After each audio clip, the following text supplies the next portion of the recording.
Hello students, good morning. आज हम पाठ 6 कालिदास का प्राणी प्रेम पढ़ेंगे, जिसके लेखक हैं मोहन राकेश जी। मोहन राकेश जी का जन्म सन 1925 ईस्वी को पंजाब के अमृतसर में हुआ था। इनका असली नाम तो मदन मोहन गुगलानी था। इनकी दादी ने मदन मोहन राकेश नाम रखा था और बाद में इसी नाम से यह इनका नाम स्थायी हुआ। मोहन राकेश हिंदी साहित्य के अच्छे नाट्यकार, उपन्यासकार और कहानीकार के रूप में अपना नाम अमर कर गए हैं। इन्होंने डायरी, संस्मरण, जीवनी, निबंध, पत्रकारिता तथा अनुवाद के क्षेत्र में भी ठोस योगदान दिया है।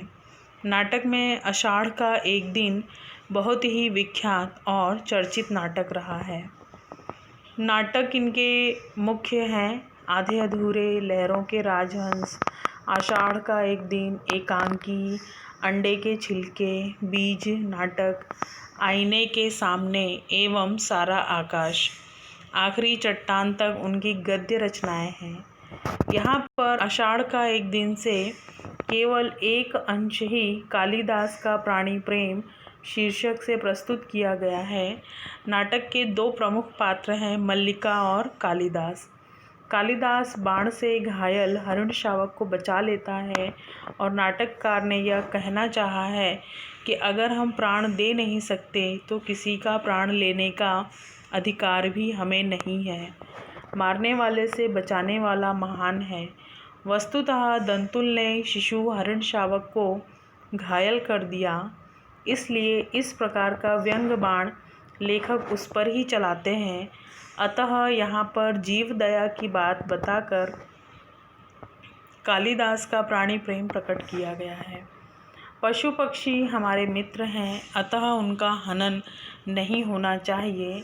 पर्यावरण की रक्षा के लिए पशु पक्षियों का अनन्य महत्व है। मानव जीवन विकास में प्राणियों का बड़ा योगदान है। प्राणी मानव के साथी हैं, इसलिए हमें उनका रक्षण करना चाहिए। आइए अब हम पहले थोड़ा सा कालिदास जी के जीवन परिचय को प्राप्त करते हैं। आप सभी ने कक्षा 9 में कालिदास के विषय में पढ़ा होगा, जिसमें यह बताया गया था कि अपने प्रारंभिक समय में वे अत्यंत ही मूर्ख थे और विद्योत्तमा नाम की राजकुमारी के साथ उनका विवाह हुआ था और उस राजकुमारी ने उन्हें अपने महल से निकाल दिया था और उनका अपमान करके, तो इसी से वह आहत हुए और काली माता के मंदिर के समक्ष उन्होंने अपना सब कुछ अर्पण किया, अपनी भाव भक्ति, और उनकी इसी भाव भक्ति से प्रसन्न होकर काली माता ने उन्हें वरदान दिया और वह कालिदास, काली का दास नाम से प्रसिद्ध हुए। तो इस तरह से कालिदास भारतीय साहित्य में बहुत ही श्रेष्ठ उनका नाम है। और जिस प्रकार कालिदास ने जो नाटक लिखे थे, आज तक उन नाटकों का कोई दूसरा सानी नहीं हो पाया। आइए अब हम पाठ पढ़ते हैं हमारा। कालिदास एक हरिणशावक को बाहों में लिए पुचकारता हुआ आता है। हरिणशावक के शरीर से लहू टपक रहा है। कालिदास, हम जिएंगे हरिणशावक, जिएंगे ना। एक बाण से आहत होकर हम प्राण नहीं देंगे। हमारा शरीर कोमल है तो क्या हुआ, हम पीड़ा सह सकते हैं। एक बाण प्राण ले सकता है तो उंगलियों का कोमल स्पर्श प्राण दे भी सकता है। हमें नए प्राण मिल जाएंगे।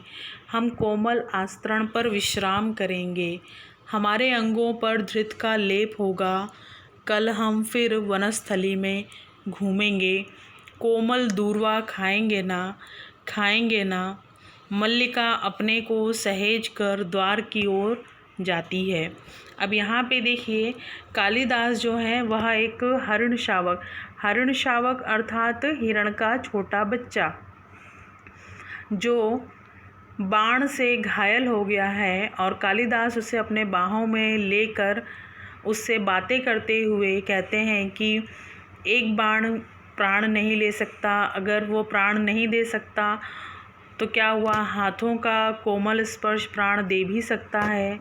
अगर पीड़ा सह सकते हैं तो नए प्राण मिल जाएंगे, हम कोमल आस्तरण पर विश्राम करेंगे। अर्थात हिरण शावक के बच्चे को वह मुलायम बिस्तर पर आराम करने देंगे, उसके जो अंग घायल हुए उस पर घी का लेप लगाएंगे। धृत अर्थात घी, धृत जो है वह संस्कृत शब्द है। और फिर कालिदास कहते हैं कि ठीक होने के बाद वनस्थली अर्थात फिर से जंगल में घूमेंगे।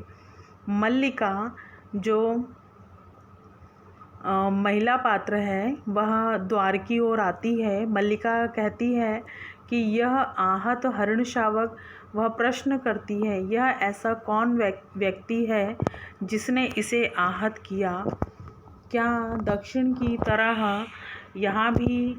अब यहाँ पर देखिए मल्लिका पूछती है कि कौन ऐसा व्यक्ति है जिसने इसे आहत किया। आहत अर्थात घायल करना। तो कालिदास कहते हैं आज गांव प्रदेश में कई नई आकृतियां देख रहा हूँ। झरोके के पास जाकर आसन पर बैठ जाता है। राज्य के कुछ कर्मचारी आए हैं। हरिण शावक को वक्ष से सटाकर थपथपाने लगते हैं। हम सोएंगे, हाँ हम थोड़ी देर सो लेंगे तो हमारी पीड़ा दूर हो जाएगी, परंतु उससे पहले हमें थोड़ा दूध पी लेना है। मल्लिका थोड़ा दूध हो तो किसी भाजन में ले आओ। अब यहाँ पे देखिए कालिदास झरोके के पास जाकर बैठ जाते हैं और कहते हैं कि आज गांव और प्रदेश में कुछ कई नई आकृतियां देख रहा हूं। अर्थात कुछ लोग आए हैं और राज्य के कुछ कर्मचारी आए हैं।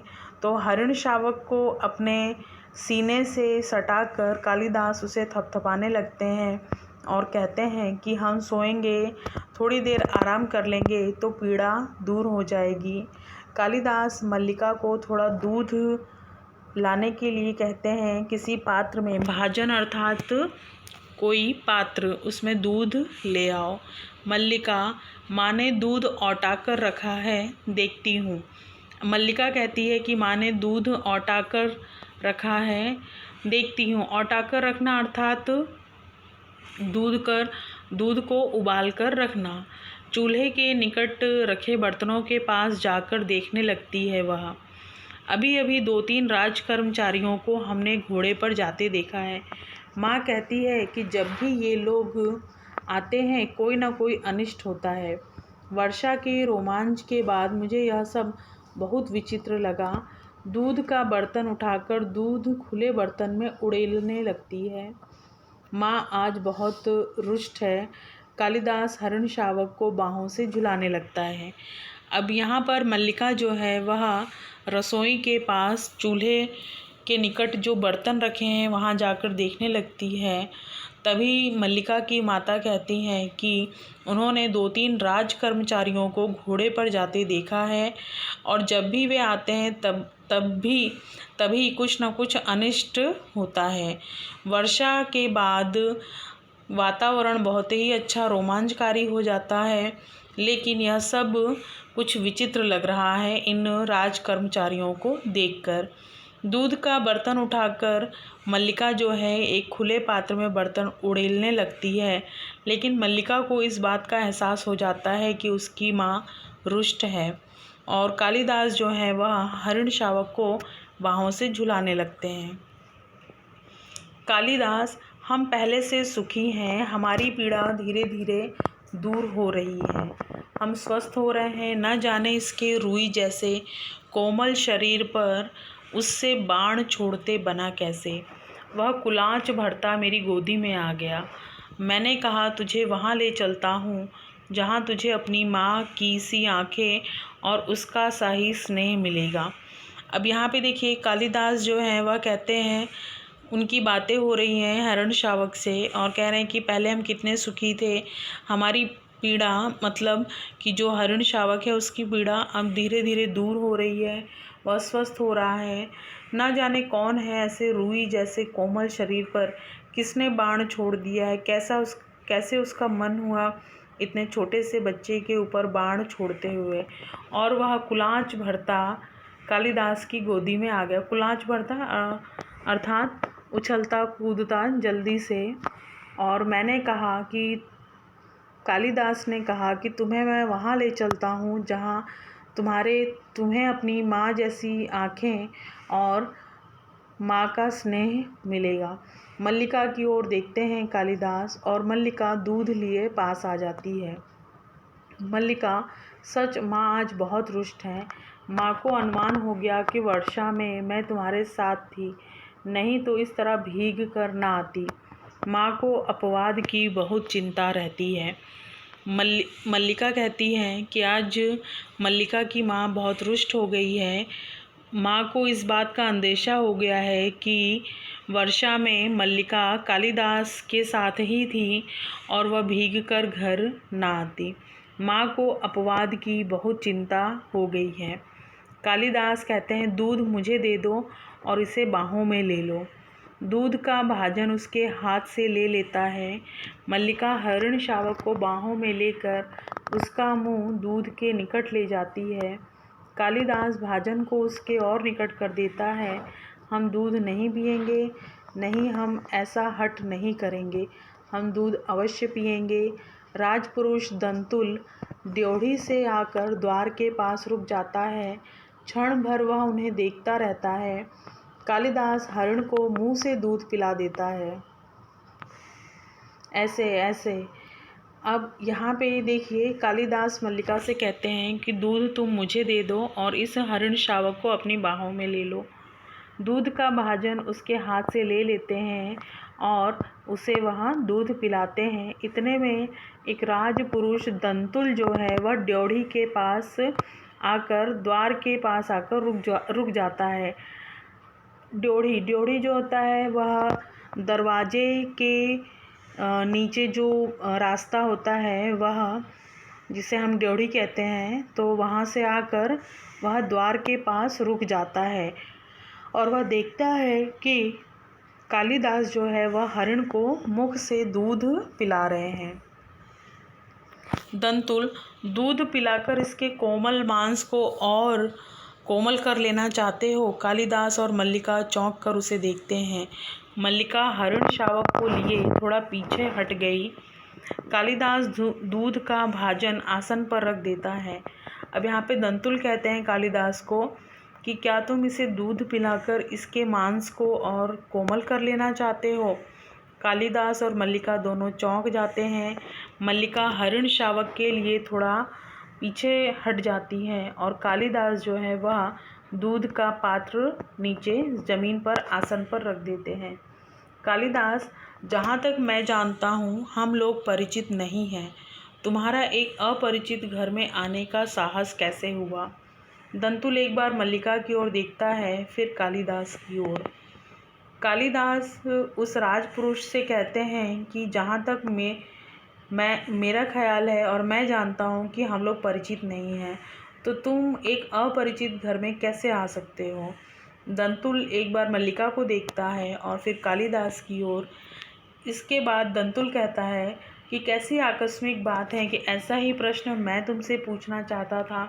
हमारा कभी का परिचय नहीं, फिर भी मेरे बाण से आहत हरण को उठा ले आने में तुम्हें संकोच नहीं हुआ। यह तो कहो कि द्वार तक रक्त बिंदुओं के चिन्ह बने हैं, अन्यथा इन बादलों से घिरे दिनों में मैं तुम्हारा अनुसरण कर पाता। और यहाँ पे दंतुल कहते हैं कि यह बहुत ही आकस्मिक बात है और मैं भी यही प्रश्न तुमसे पूछना चाहता हूँ कि हमारा कभी का परिचय नहीं था, फिर भी मेरे बाण से आहत हरण को उठा ले आने में तुम्हें संकोच नहीं हुआ। यह तो कहो। दंतुल कालिदास से प्रश्न पूछते हैं कि मैंने इस हरिण का शिकार किया था और तुमने मेरा शिकार उठाकर यहाँ पर ले आए हो, तो क्या तुम्हें तनिक भी संकोच नहीं हुआ? ये तो अच्छा था कि इसके रक्त के जो चिन्ह बने हुए थे बिंदुओं के, उसकी वजह से मैं यहाँ तुम तक आ पाया हूँ, वरना इन बादलों से घिरे दिनों में मैं तुम्हारा क्या अनुसरण कर पाता। कालिदास कहते हैं, देख रहा हूँ कि तुम इस प्रदेश के निवासी नहीं हो। दंतुल हंसते हुए, हाँ। दंतुल कहते हैं कि मैं तुम्हारी दृष्टि की प्रशंसा करता हूँ। मेरी वेशभूषा ही इस बात का परिचय देती है कि मैं यहाँ का निवासी नहीं हूँ। यहाँ पर कालिदास दंतुल से प्रश्न करते हैं कि मैं समझ रहा हूँ कि तुम इस प्रदेश के निवासी नहीं हो। दंतुल कालिदास की दृष्टि की प्रशंसा करते हुए कहते हैं कि शायद मेरी वेशभूषा ही मेरे यहाँ का निवासी न होने का परिचय दे रही है। कालिदास फिर कहते हैं कि मैं तुम्हारी वेशभूषा को देखकर नहीं कह रहा दंतुल, तो क्या मेरे ललाट की रेखाओं को देखकर? जान पड़ता है चोरी के अतिरिक्त सामुद्रिक का भी अभ्यास करते हो। अब यहाँ पे कालिदास दंतुल को कहते हैं कि तुम्हारी वेशभूषा देखकर नहीं, तो दंतुल फिर कहते हैं तो क्या मेरी जो सिर की रेखाएं हैं उसे देखकर? लगता है तुम चोरी के साथ साथ भविष्य का भी अभ्यास करते हो। मल्लिका चोट खाई सी कुछ आगे आती है। मल्लिका, तुम्हें ऐसा लांछन लगाते लज्जा नहीं आती? मल्लिका दंतुल से कहती है कि तुम जो ये लांछन, यह जो आरोप लगा रहे हो, तुम्हें शर्म नहीं आती? दंतुल, क्षमा चाहता हूँ देवी, परंतु यह हरिण शावक जिसे बाहों में लिए हैं मेरे बाण से आहत हुआ है, यह मेरी संपत्ति है। मेरी संपत्ति मुझे लौटा तो देंगी? दंतुल जो है वह मल्लिका से कहता है कि यह हरिण शावक जिसे आपने अपने हाथों में लिया है वह मेरे बाण से आहत हुआ है, अतः यह मेरी संपत्ति है और मेरी संपत्ति मुझे लौटा देना। कालिदास, इस प्रदेश में हरिणों का आखेट नहीं होता राजपुरुष। तुम बाहर से आए हो, इसलिए इतना ही पर्याप्त है कि हम इसके लिए तुम्हें अपराधी ना माने। कालिदास दंतुल से कहता है कि हमारा यह जो क्षेत्र है, प्रदेश है, यहाँ पर हिरणों का आखेट शिकार नहीं होता। तुम बाहर से आए हो, इसलिए हम तुम्हें अपराधी नहीं मानेंगे, क्योंकि तुम्हें शायद यहाँ के नियम कानून ना पता हो। दंतुल, तो राजपुरुष के अपराध का निर्णय गांववासी करेंगे। ग्रामीण युवक, अपराध और न्याय का शब्दार्थ भी तुम जानते हो। यहाँ पे अब कालिदास जो है वह दंतुल को कहते हैं कि तुम बाहर से आए हो तो शायद तुम्हें यहाँ के नियम कानून ना पता हो। तो दंतुल भी कहते हैं, दंतुल कालिदास को एक सामान्य ग्रामीण युवक समझता है और इसीलिए वह कहता है कि अब अपराध का निर्णय क्या ग्रामीण युवक करेंगे। आज हम हमारा पाठ यहीं तक रखते हैं। इस पाठ में हमने देखा कि पशु पक्षी भी इस संसार के संचालन में, परिचालन में बहुत ही महत्वपूर्ण भूमिका निभाते हैं। तो हमें भी पशु पक्षियों को संभाल कर रखना है, उनकी रक्षा करनी है और यही संदेश हमें भी इस पाठ के माध्यम से मिलता है। मुझे उम्मीद है आप पाठ बहुत अच्छे से समझेंगे, सुनकर इसका अभ्यास करेंगे। धन्यवाद।